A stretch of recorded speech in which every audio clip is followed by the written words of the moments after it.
Suzanne's Paparazzi Jewelry, 24/7 shopping available. 160920 is the code. Show her some love, like she showed us. K&A Custom Crafts on Facebook.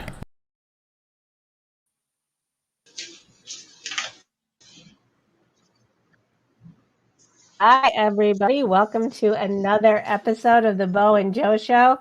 I am Joe, and I'm here with my co-host, Bo. How's it going, Bo? What's happening? How'd the week go? Hey, Joe. How are you? The week went well.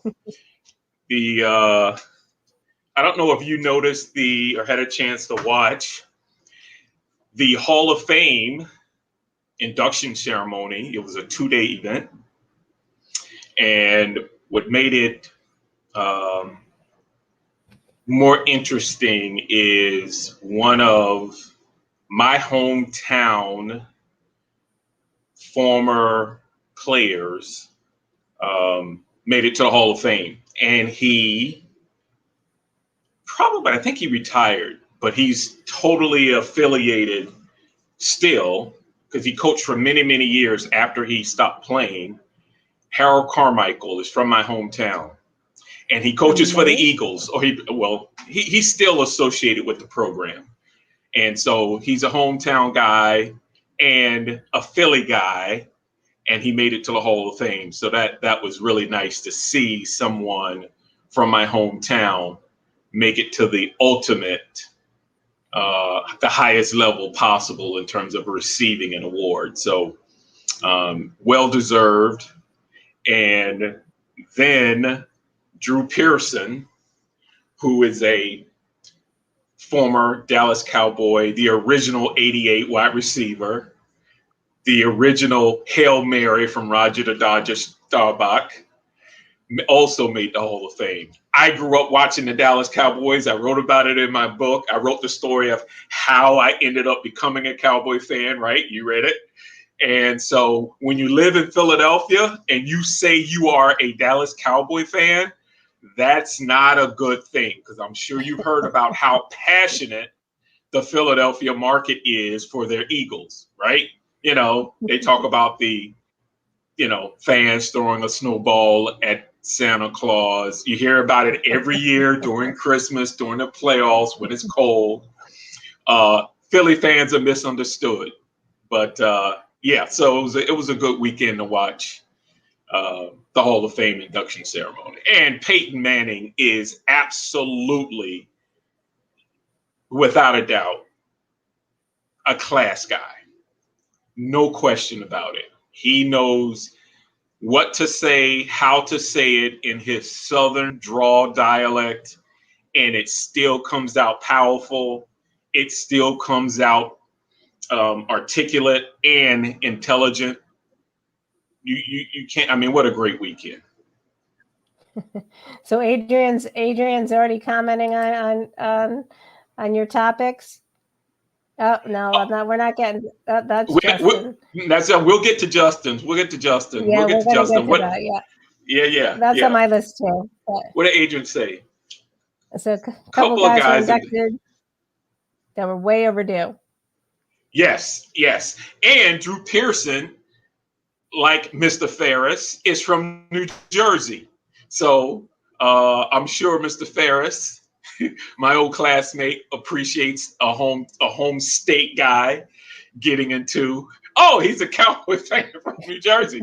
Okay. And I probably knew that in the back of my mind, since he and I used to hang together our freshman year. I probably knew that, but forgot because it's been 30-something plus years since our freshman year. But yeah, so it was good. And I'll even go a step further, Joe.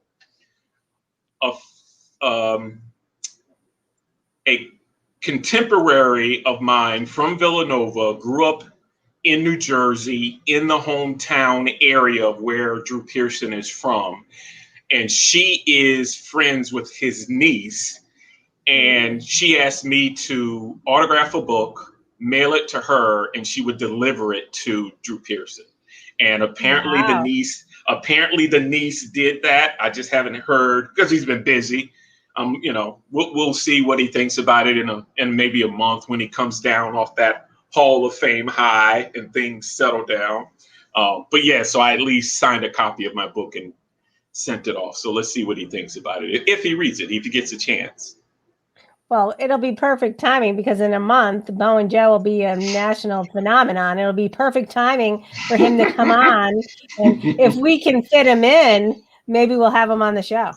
Oh, we'll fit 88 in. The original 88, we'll fit the original 88 in. No question. If you insist.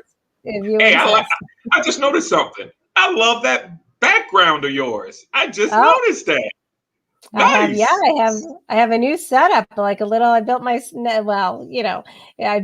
a little studio, so I'm up in my game. I'm up leveling. See, you're rubbing off on me. Nice. So thank you. Mm-hmm. So I have a couple of stories that we wrapped up the Olympic coverage, but I do have two heart-wrenching stories actually, and from the Olympics. They're not really. It's a good way to finally close the door on that book. I have a story about, I don't know if you read this story about the Polish javelin thrower. It's actually heartwarming and heart-wrenching at the same time. And I'm going to probably butcher her last name, but I believe it's Maria Andrzejczyk or something like that. And she auctioned off her Tokyo silver medal. She read about a child from her native country of Poland who had a serious heart condition, and they were having a fundraiser. So she auctioned off her medal, and she received the winning bid was $125,000, and that monetary donation went to help save that child's life. But I think that's so it's heartwarming in two respects. The family got the money that they need, and a grocery store chain in Poland was actually the one who won the bid, and they went ahead and returned the medal back to her. So I thought that was great. And listen, I was thinking the exact same thing of the possibility of whoever won the medal in the bid more than likely would have it in their home for a week or two to show off with their friends and then return it, because it comes full circle. That is, Joe, I'm telling you, that's the power of sports. Agreed. That is the power of sports. There are so many different branches of great stories that comes from the power of sports. And that is a perfect one. You are absolutely the superstar today to bring that up. Mm-hmm. Well, now I'm going to bring the flip. I have a horrific story, and I think that we probably are all, and we're not going to get overtly political because that's not the tone of our show or the network, but there's a story about a Paralympic woman from Afghanistan. She was scheduled to be the first female participant from Afghanistan in the Paralympics. She was born with a disability. She's trained for years, and now, unfortunately, the Taliban have taken over. And not only isn't she going to be allowed to come, she's literally in fear for her life because she's a woman who made advancement over the course of when the Taliban's been out of power. So So that's a heartbreaking story right there. So I think that really speaks to the power of sports in one regard. It really elevated this young woman who really, even with the advances Afghanistan made, I mean, women were still up and coming and emerging in regard to the human rights and opportunities. And now, unfortunately, it's just a tragedy in so many regards. Well, fret not, because I see an opportunity for something positive to come out of that.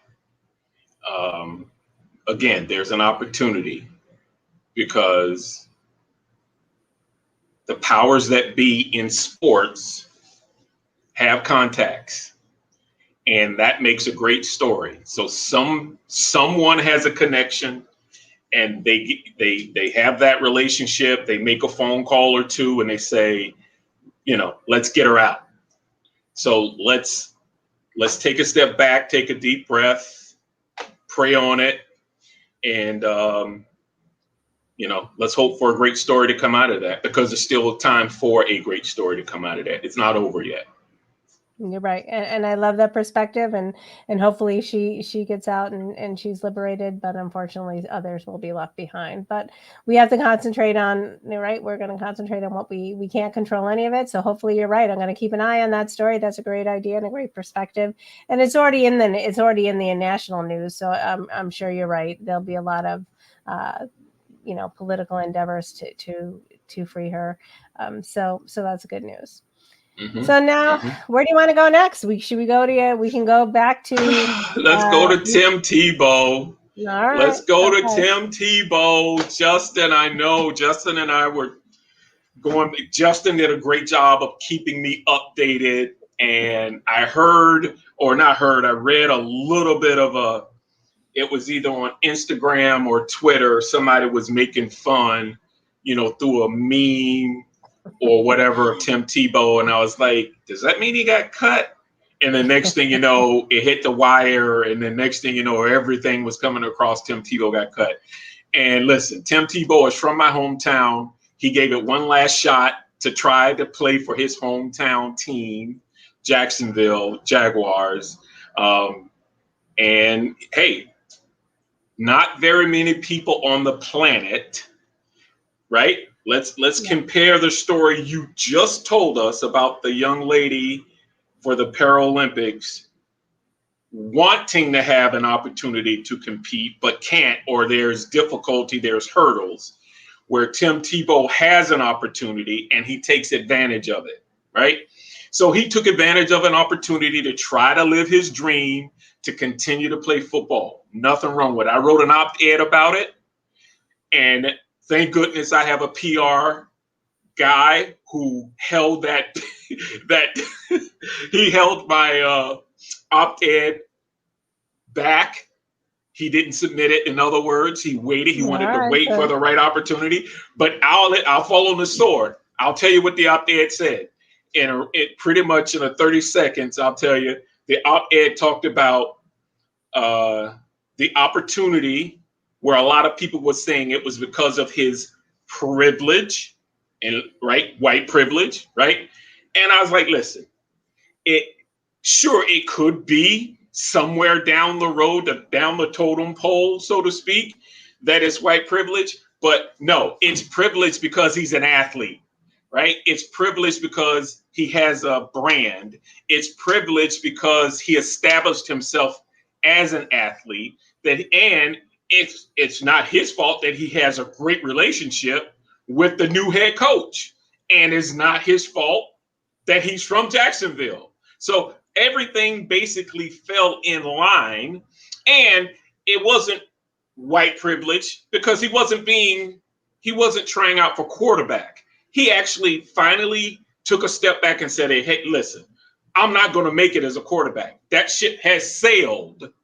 Now let me try for the tight end position, because Jacksonville's tight end isn't an all-pro tight end. He's not setting the world on fire. So he had a shot, right?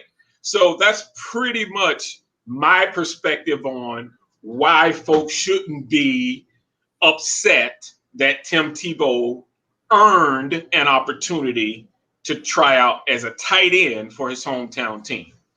And unfortunately, he didn't make it. He got cut. So Adrian's saying it's not because of white privilege, but it is because of his status and relationship. And I think that's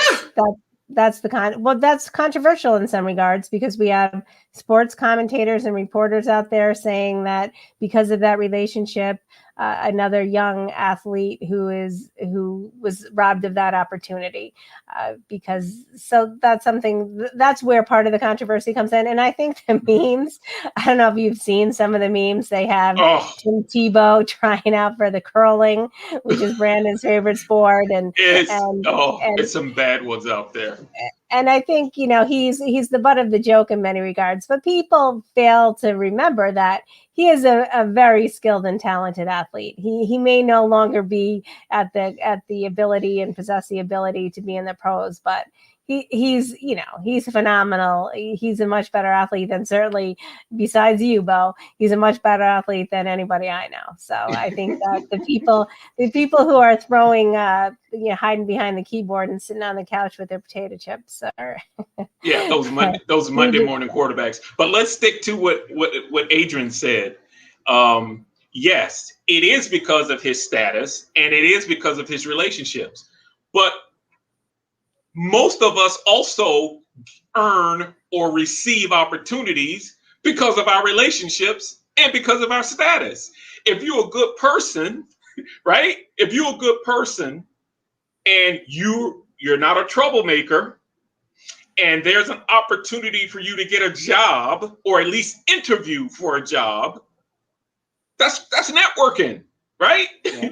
That's right. what it's. And then if you have a relationship with someone in the organization and you make it through that first interview, hey, that's what most people look for when they're trying to interview for a job with a company, a corporation, a nonprofit, or whatever, right? If you're in Hollywood, you're looking for that relationship to earn or to get that part that you're dreaming about. So for people to be so judgmental, and what's the word, Joe, help me out, that I'm looking for?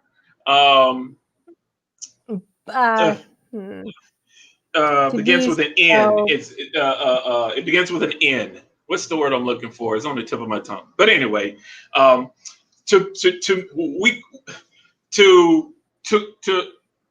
go from saying how someone received their opportunity, and then turn around and then when it's your opportunity, you expect it to happen. I mean, it's just not fair, right? It's totally not fair.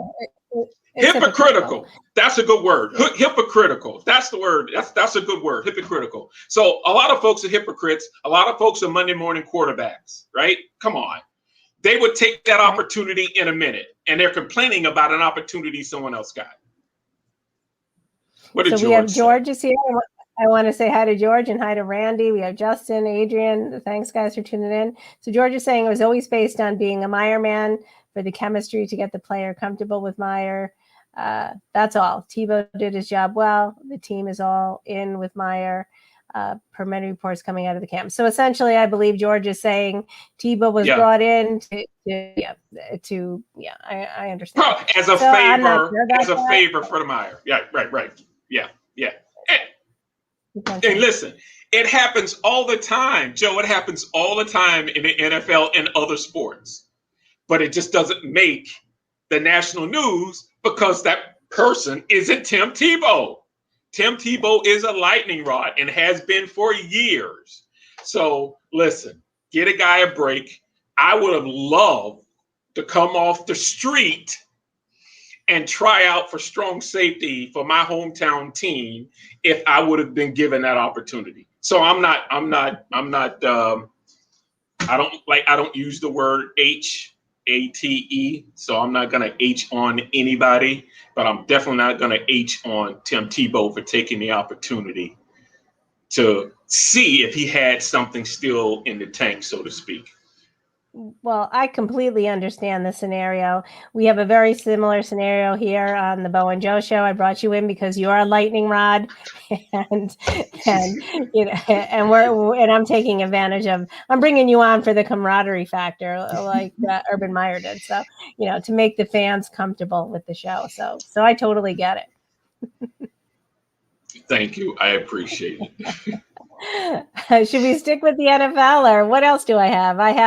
We also have the Naomi Osaka's back in with her contentious relationship with the press. I don't know if you saw that this week, and that's something that I think that I don't know if you heard the interview or read the interview. It was pretty contentious.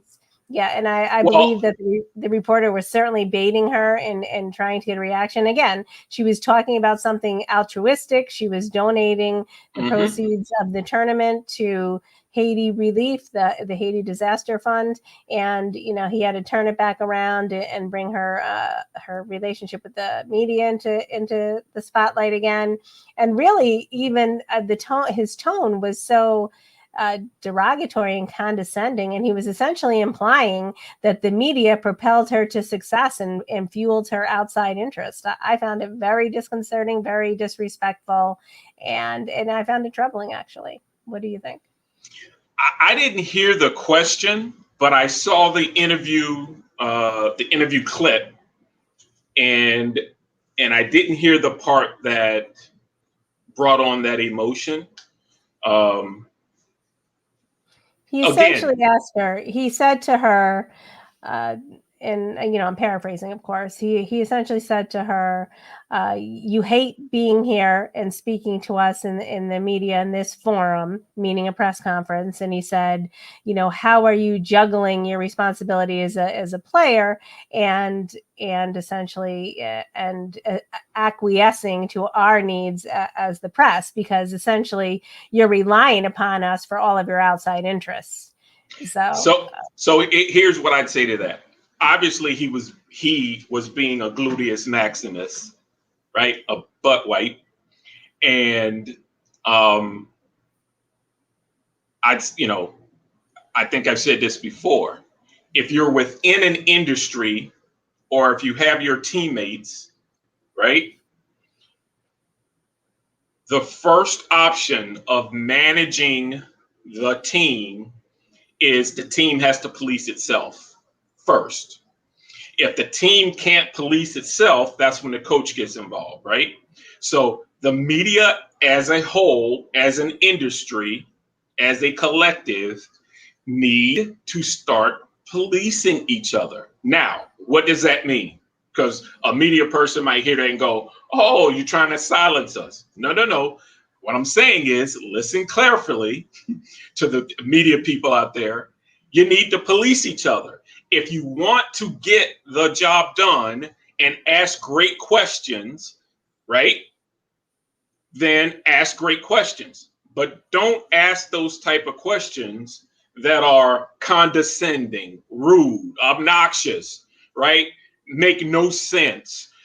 People around you can feel that person's trying to ask a gotcha question. The reporters have to police each other so they can maintain their level of respect. But eventually, if the athletes who they have to cover decide, no, we're not talking to y'all because y'all can't police yourself, it's going to make their job difficult. So Adrian has a different perspective. He's saying her agent was wrong. The question asked by the reporter was fair, and he posed the question delicately. So I didn't actually see the press conference. I read it. So I think that maybe that's the tone. Right. And then he's making another point. I do believe, though, based on her history, that it wasn't the subject at the time. I do believe that it was probably insightful. It was trying to incite a reaction, and he got one. And then this is true. I did read this as well. And Adrian's bringing up another point when she actually was asked if she wanted to move on to another question, and she said no, she wanted to answer the question. But I felt as if from her response that she was essentially saying, I'm not going to let you intimidate me, and I'm going to answer the question, because he answered the question because she asked him to clarify the question. And I suppose it could be the tone of reading it as opposed to listening to it. And I'll have to go back and listen to the tape now because I'm curious. But I think based on the history, I don't know. Her agent said he was a bully. And maybe that was just for more media coverage. Who knows? I mean, we don't, I guess here's an entirely different perspective. And I'm curious, Adrian, did you watch it or did you read it? I would be interested to know. Like I said, I caught the part where she was answering questions about Haiti, donating her prize money to Haiti because, her father's from Haitian descent. And so it was, that part of the question I thought was perfect because that's a good thing. And so, but the way you read or said the question, the way I heard it, it sounded like he was poking, being condescending, trying to, pull an emotion out of her that it just wasn't. It wasn't the right time. I mean, if you're talking about a serious topic, there are people who died in Haiti. Why, in return, bring up the question or spark a conversation about her not liking the media? See, that's the thing, right? Right. Your words matter, right? And if it's a journalist, that person was trained. Words matter, so use the right words. Right. And Adrian is saying, I'm going to bring up another comment. He's saying the questions about Haiti came right behind it, and that's when she got more emotional. Okay. I just think that true, I think that the press conference was supposed to be about Haiti, and the press always has a way of turning it back to the sensational topic that's going to get them leverage. I mean, he's doing his job too, and I'm sure that that clip's going to get him publicity and further his career in the right forms and avenues. And I'm all for propelling yourself forward, but I don't necessarily think we want to do it by hurting others. I don't want to elevate. I don't want anybody to elevate. I don't want to elevate myself back on the back of anybody else's pain. And I Right. think that that's really my main point. Right. Gotcha. Yep. And listen, I'm a board member of the Delco Press Club. I absolutely am 100% supportive of the press. But again, you have to be able to, the press have to police themselves. And if I feel and you feel and other people feel that question was out of bounds, then millions of people might feel that question was out of bounds. So that person, he or she that asked that question may elevate themselves within their organization because it was considered a tough question. But there's two sides of that coin. There are other people out there who are going to not like him, and they're going to come at him because remember, we're in a social media world. It's easy to find people. Right. Even us, we're kind of criticizing him, critiquing him. I will say I don't typically like to speak in the negative. So we're critiquing him and potentially I'll say we're giving him some constructive criticism. I like to keep it positive. Mm-hmm. But there you go. If he saw the clip, he may think otherwise, right? He may not take it. And so Adrian, here, I think that you're proving it right here. Here's the other side of the story. And Adrian, yeah, I will talk about that, Justin. So Adrian's saying, Justin has so many comments, I lose the other ones. But Adrian is saying that reporter has a history of being a bully. And I think that was his intent. So. Well, and again, if he has a history, people need to have a conversation with him and say, listen, you're going to make our jobs difficult because when other athletes when they're trying to get exclusives or get the inside or deeper story, they're going to be like, listen, no, we don't want to deal with you because one of your colleagues is, going around bullying our, contemporary. So those things are real. Agreed. So let's touch base on COVID. It's obviously ramping up across the country, unfortunately, and we have the Delta variant, but it's also creeping in and pervading the sports world as well. We have Kirk Cousins who's refusing. Now, I don't want to say refusing, but up until this point, he has made the decision that he's not going to get vaccinated. And you can tell that when you hear Mike Zimmer speaking about it, he's asked about it. He's annoyed. Yeah, he's frustrated for sure. And I think that, you and I have spoken about the role of a quarterback in an organization. And obviously this is an anomaly and hopefully it's an anomaly and it doesn't come up again and throughout the course of our history. But should a quarterback should Kirk Cousins be taking one for the team and get himself vaccinated for the good of the organization? Absolutely. That's an easy one. He is, if not the real leader on the team, he is perceived as the leader on the team because there's history behind a quarterback being anointed the leader of the team. You can't run from that. That's why Kirk Cousins hasn't won a Super Bowl. That is exactly why his deep character is now showing up. He's not a true leader. Therefore, he's got a lot of talent, but he's not a true leader. Therefore, he's never going to win a Super Bowl. And guess what? He's going to run. And the reason why Mike Zimmer more than likely is frustrated, because Mike Zimmer knows it's going to cause a distraction in the locker room. Right. Grown men. It's more than a distraction. Go ahead. It has the potential. It has the potential to shut the team down. So it's more so than that. And they already said the problem is that if you're unvaccinated, separate accommodations, there's other precautions that have to be put in place. There's a separation of the team. There's masks. It's really difficult to be a leader when there's a segregation and you're segregated from your team. And I agree there.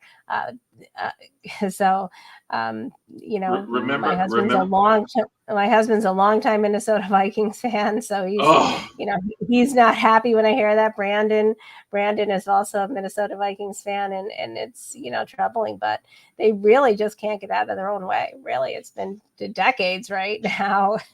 If it ain't one thing, it's another, right? And we talked about this. This is going to ring a bell because we talked about this. You can't mess with grown men's money. You got grown men making lots of money in that locker room. And as soon as you mess with the wrong person's money, that is a problem. Can you imagine a 6'6", 6'7", 320-pound guy walking up to you saying, "Why you messing with my money?" Oh my goodness, that is terrifying. So I'm telling you, it's going to get bad. It's going to get real bad. And Mike Zimmer knows it because he knows there's so many different personalities in that locker room. Guys come from different socioeconomic backgrounds, different religions, all of that. But the thing about football is you do it as a team. And if one person rocks the boat, it ruins the chemistry for the entire team, because then you're going to have the team divide. Some guys will be in Kirk Cousins' corner, but they still got the shot because they realized they didn't want to be that guy who didn't get the shot. And then you're going to have another side of the locker room of guys who got the shot, who didn't have a problem getting the shot, saying, "Oh, what does he think? He's special?" I'm telling you, it's a problem. It's a problem. And hi, Jason just get out of work. He's hopping on and saying hi to us as well. Hi, Jason. We shouted everybody else out, so I'll bring Jason up. So hi, hey, Jason. Jay. So I want to speak about COVID in general. So then we have, on the flip side, we have the Atlanta Falcons. The entire team is vaccinated. They're the first team to have 100% vaccination rate. And so that's the flip side. You're getting such positive press.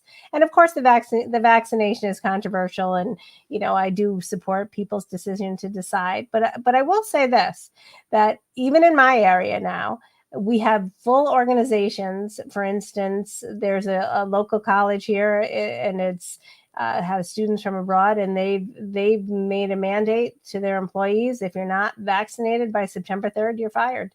Pack it up and go. So the NFL is an organization. It's a private, it's a publicly traded entity, I'm sure. And the reality is, they're not. It's privately funded. Private. No. So private. The NFL is a private organization that has, in the laws of the country, there can be no one.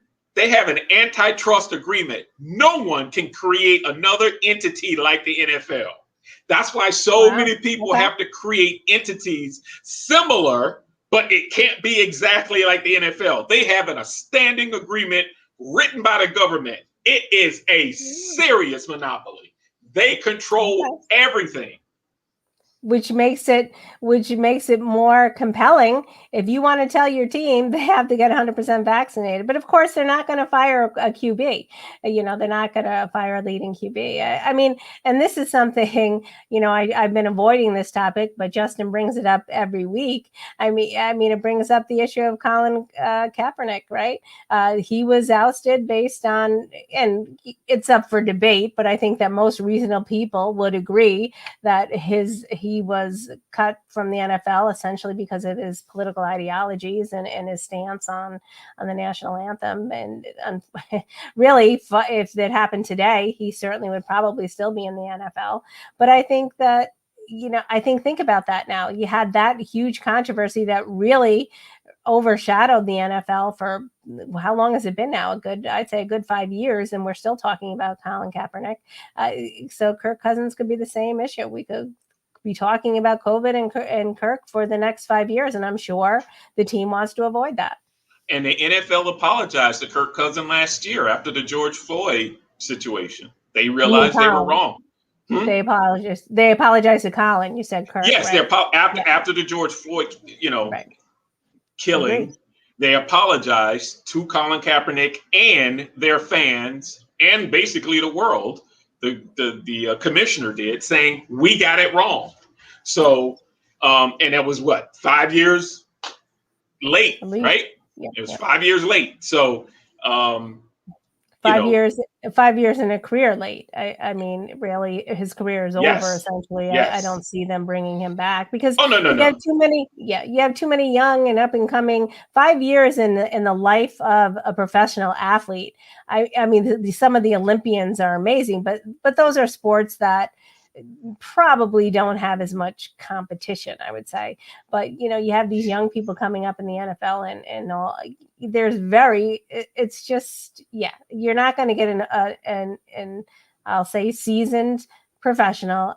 Like look at Michael Jordan. Even if you're out for a year, it's very difficult to come back and perform at the standards that you once had. Depending on the age. Well, remember, Michael left, came back and won 3 championships after he won 3, the first 3. But then when he left and came back as a wizard, it was over. It was just basically trying to empty the tank because somebody must have dared him that he couldn't come back, right? But in terms of the shot and the vaccine, it's going to cause problems.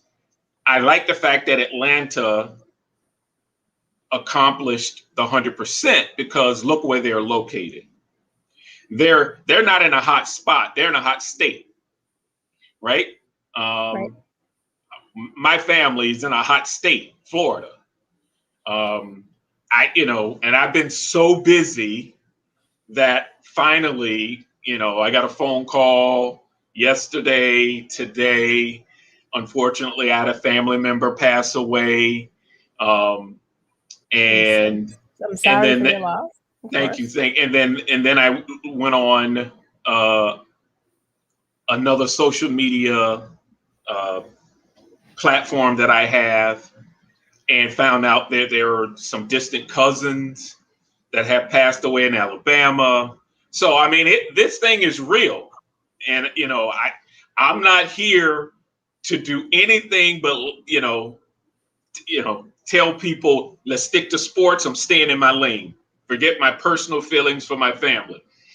When it comes to sports, if you want to participate, you got to follow the rules. And the rules are, if you're going to play football, you need a helmet, shoulder pads, and padding, a cup, right? You need all the things to protect yourself, or you're going to get hurt, period. No ifs, ands, and buts. And you got to get a physical.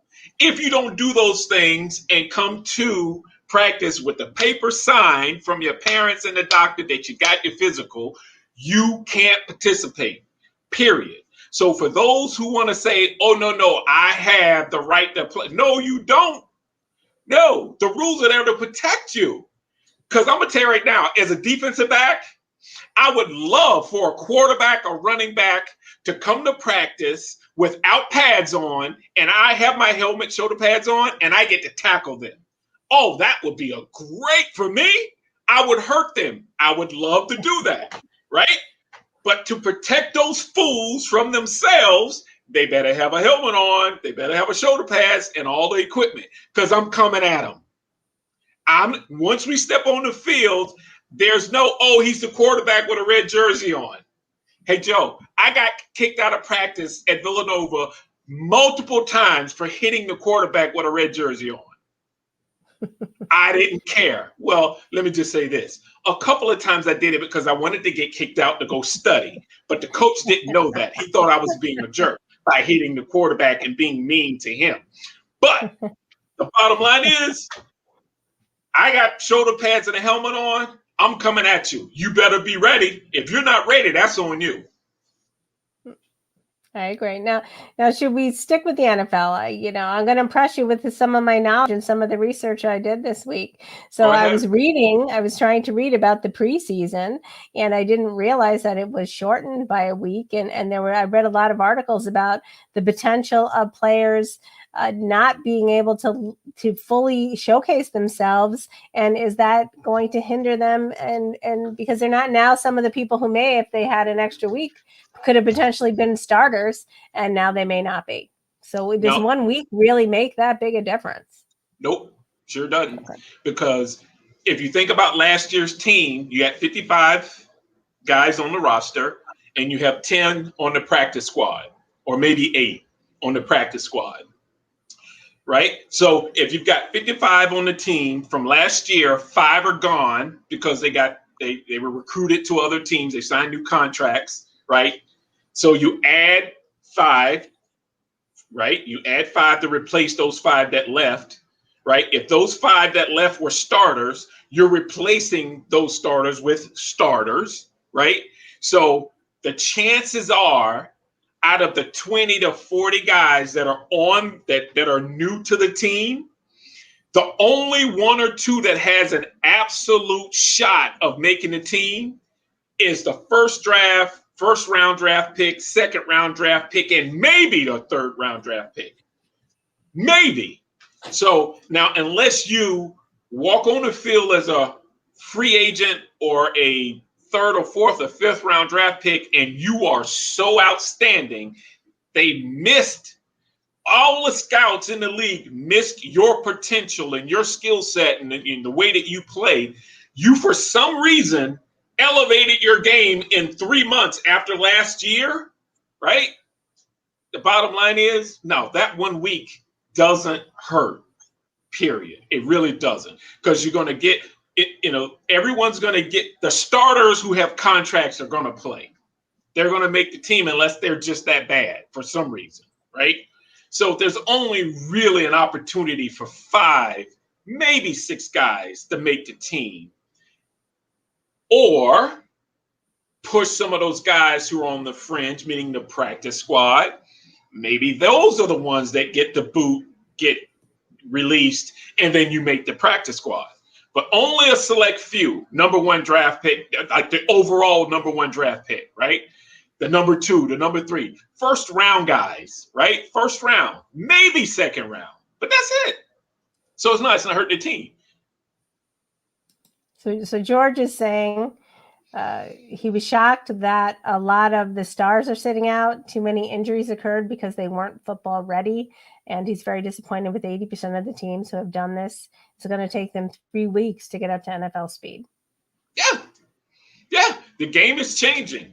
There's no more 4 games in the preseason, beat each other up, have season-ending injuries, right?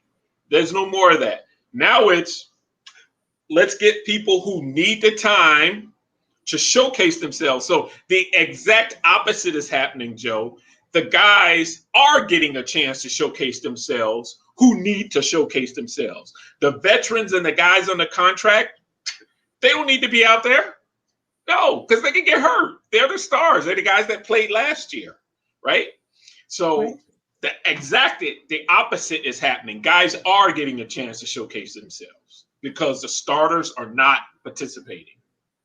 So Randy's saying he can't wait for the regular season to start. And I don't know, are you going to be able to hold your temper? I mean, Justin's throwing this out to you, Bo. I'm going to show it. It's the Eagles versus the Patriots. Yes. And I'm going to watch it. Justin. Yes. And we can go back and forth, Justin. Yes, I'm going to watch it. But here's another thing I did before I forget, Joe. Yes, there's only 3 preseason games, but you forgot the most important part. You didn't forget it. You know about it. You just didn't bring it up. They added another game to the season. Oh, true. right? Now, The owners aren't losing any money here. If anything, they're making more money, right? so They're let me ask adding a you game this. to the season. How do football players get paid? Do they get paid per season, per game? Are there incentives for winning? I'm just curious about how the makeup of their contracts are. Or do they vary across the spectrum? Well, listen, I retired after college, never had an opportunity to actually play and receive a check from the NFL. So I'm going to be guessing based on what I've heard over the years. But they get paid once a week. They get paid once a week. They're under contract, right?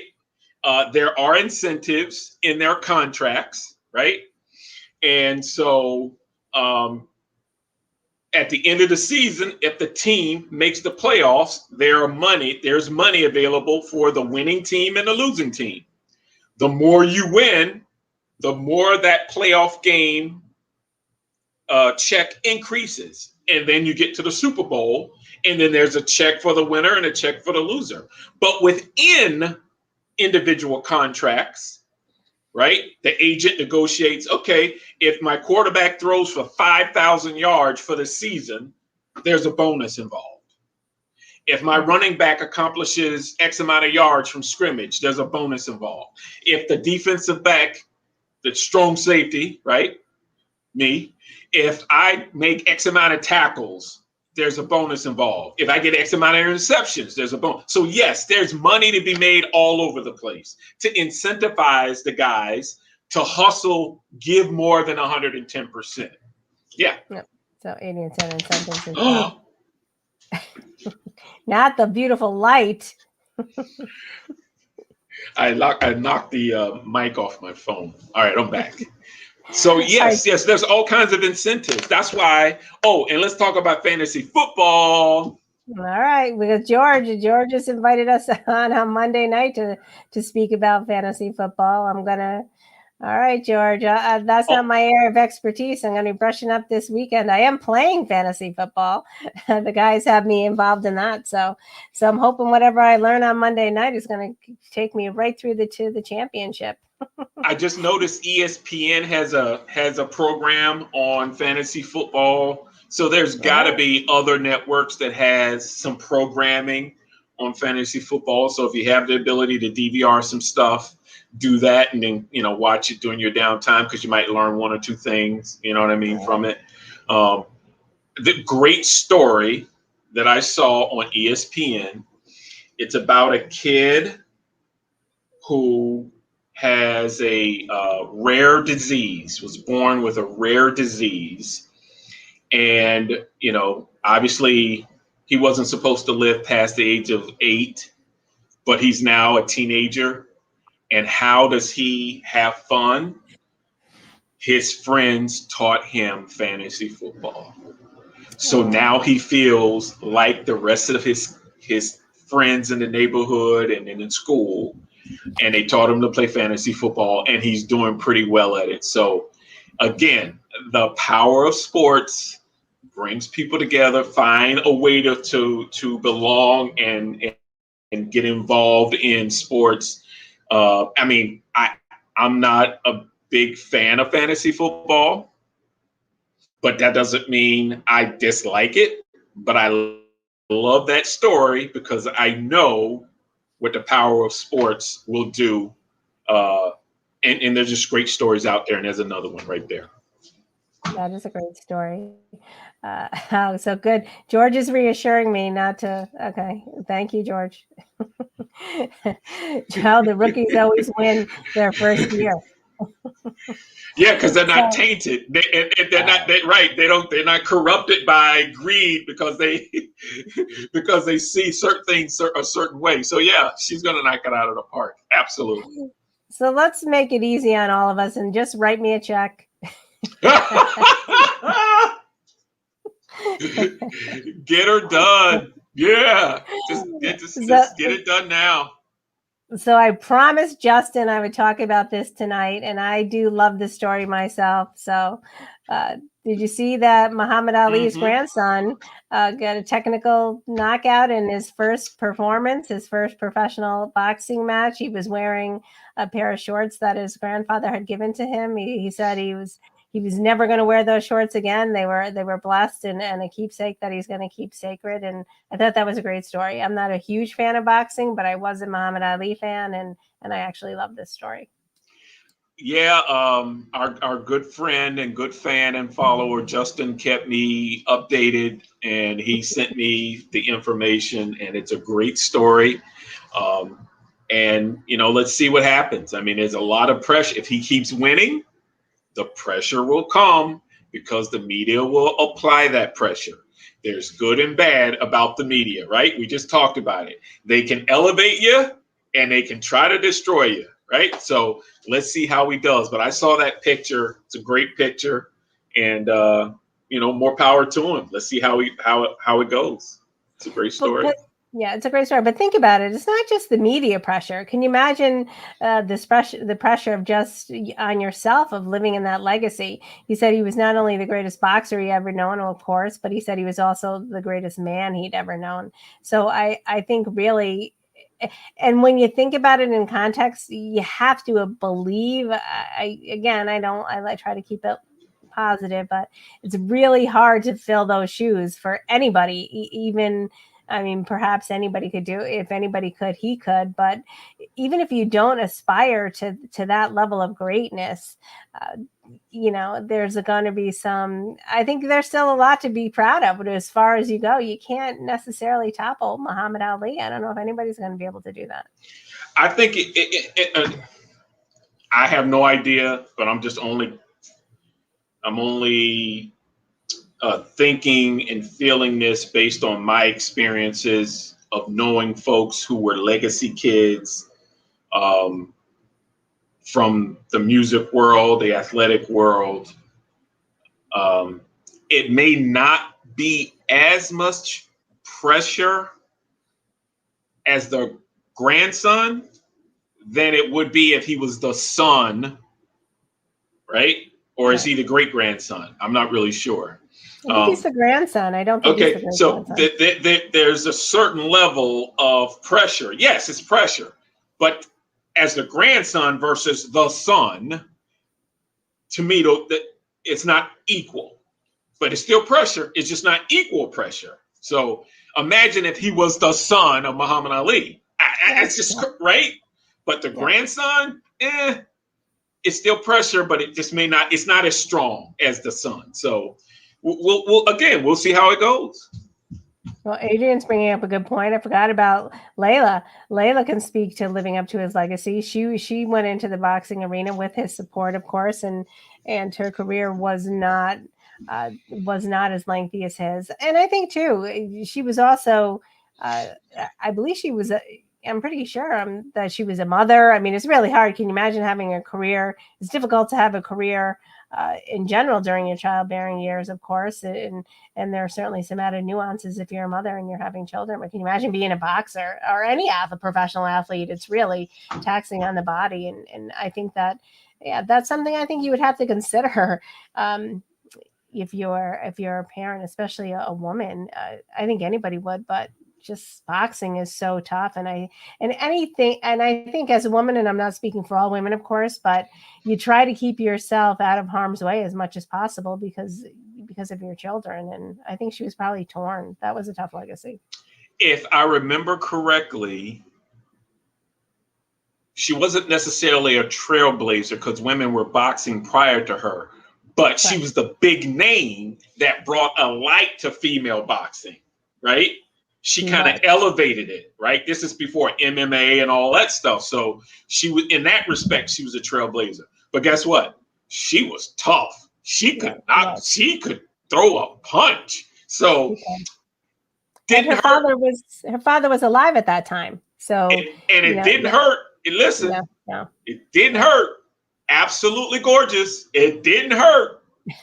So she was what Hollywood wanted. She was what Hollywood wanted, and what the athletic world wanted. So she was there at the right time. She did the right thing. And yes, Adrian, she was good. I watched a couple, so I did too. yeah. But not only that, she was likable. I Oh, like her. Yeah, I think she's absolutely. likable. Yeah. She was absolutely likable. So we're getting down to the last 4 minutes, and I forgot about this myself, but of course, Justin never forgets anything. This is something, and I didn't watch it yet, and I'm going to go back and watch it. But what do we think about the Field of Dreams baseball game? That was big news this week, and I didn't hear all of it. So, but I know they're probably going to have another game, and they talk about a movie and all of those things. What do you know about it?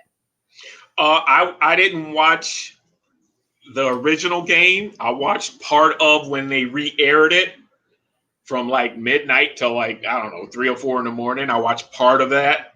And then I, got up after I fell asleep 3 hours later and watched the 7 o'clock in the morning ESPN highlights version. It was a great game. Walk-off home run. You gotta love it. So for the fans in that, was it South Dakota, North Dakota? Where were they? Utah? Where were they? But wherever it was a great game. For TV, it was a great game. And I liked it. I enjoyed it. Like, again, I didn't watch it every minute, but from what I saw, it was good. And hey, it was different. And it's one of the greatest sports movies out there. So they were in Iowa, Iowa. But Adrian's saying they're going to, let's see, they're going to ruin it by playing games behind it next year. It won't be the same the second time around, and that's probably true. Nothing is as special typically as the first time out. As the first time, right? It's like that first kiss. Yep, I hear you. Well, we're down to our final 2 minutes. Time just flies. I still have more. Did I get to everything on my list? The only thing I didn't get to, I think, was and that could have tied in with COVID, and I can't remember if I talked about the NCAA and the Nebraska Cornhuskers controversy, but we'll have to table that for next week. I'm going to give you the floor for a minute and give some closing thoughts. Listen, we appreciate all of our viewers and listeners. Do us a favor. We love your questions. Please get vaccinated. Wear a mask if you don't get vaccinated, or stay safe. Your family needs you. Your friends need you. We like you. And, do the right thing, because there's lots of conversations we want to have with you, from now till the end of the football season and roll into the NBA and then roll into baseball. We got a lot of conversations to have. So, do the right thing, protect yourself, because there are people out there that are. Yeah, it's no joke. It's no joke. So I want to tell everybody too, since we're talking about how much you want to keep in touch with you. So you have many ways to keep in touch with us now. The Bo and Joe Show is on TikTok. We're on LinkedIn. By the end of the week, we have the Bo and Joe group on Facebook, so we can interact all week long. Everybody, you don't have to miss us for long. I know you've probably been replaying us all week, everybody, but you don't have to do that now. We can actually have live interactive conversations. We'll be on Instagram. We're going to be on Twitter. We're going the whole spectrum. I'm even thinking of putting all of these shows onto a YouTube channel. So we're branching out. We want to expand our reach. And if you can help us do that, we would appreciate it. And actually, we're going to be on. We've been asked to appear on George's show, and George, tell us the name again, because I'm going to. I know I don't want to mispronounce it. What is it, Bo? Is it dual? I'll have to look it up. I don't want to. George, help us out. And then George, how can people find that? That's a good point. How do people tune in? I'll actually share it to the Bo and Joe group. I'll share it onto Coast to Coast Entertainment if it's on Facebook. I want to see what it is again.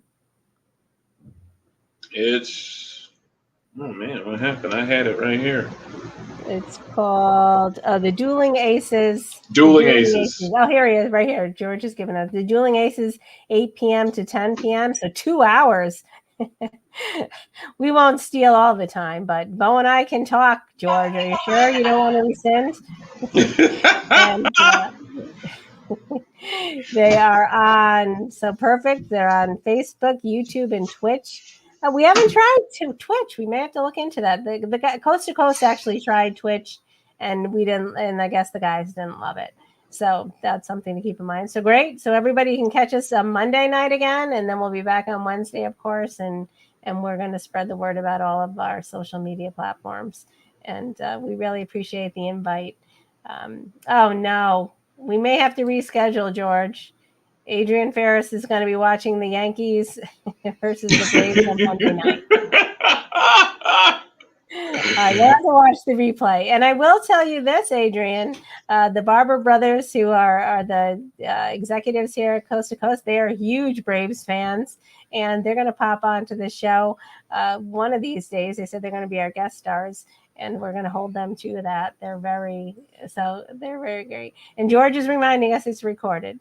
So thanks, everybody. And of course, Bo, I want to say, I want to thank you for being my co-host. I feel as if by osmosis, I'm learning more about sports just by being on the screen next to you. So I'm going to be an expert before you know it. And of course, I always like to close in the same way by thanking our man behind the scenes.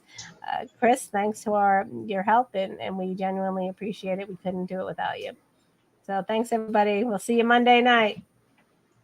You can play us out, Chris.